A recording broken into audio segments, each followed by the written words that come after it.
আমরা কিন্তু মারা খাই, বুঝছে? সব তলে গেছে। আমরা চলুম কেমনে? আমাকে তো খাওয়ান লাগবো।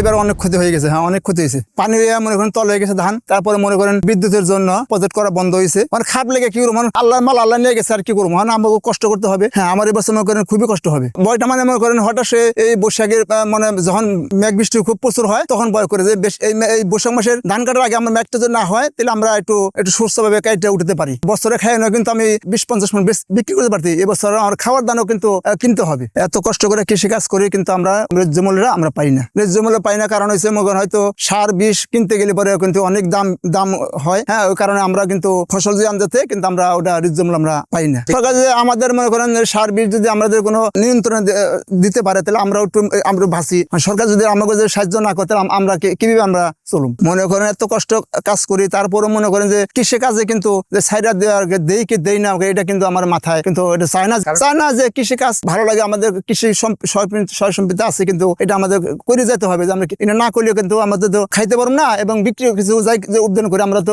কিছু করতে পারবো না। ধানের মতো বেশি নষ্ট হয় না, অন্য কিছু নষ্ট হয় না, কিন্তু ধানটাই বেশি নষ্ট হয়, অতিরিক্ত বেশি নষ্ট হয় ধানটাই। আবেগটা কিন্তু লাগাই যে না আমার ধানটা কিন্তু একবার বনলে পরে আমাদের একটা কাজ করলে পরে আর পরবর্তীতে কিন্তু লাগে না। এটাই অন্য কাজের থেকে পুরো একটা মৌসুমে ধানই নষ্ট হয়ে গেছে। মনে করেন এবার যে বৃষ্টি হয়েছে, বৃষ্টিতে কিন্তু আমাদের ধান যে নষ্ট হয়েছে, হ্যাঁ এই নষ্টের কারণে কিন্তু আমাদের পরিবারে আমরা কিভাবে চলবো? আমরা চলতে পারবো না, আমার খুবই কষ্ট হবে। এবার বৃষ্টিতে কাঁচা ধান সব তলে গেছে। এখন তো খাওয়ার মতো ধান সব নষ্ট হয়ে যাইতেছে বৃষ্টিতে। হ্যাঁ, এবার প্রচুর বৃষ্টি হয়েছে, আমাকে ধান ডুবে গেছে গা, ধান নষ্ট হয়ে গেছে গা, ধানে গেরা এসে পড়ছে।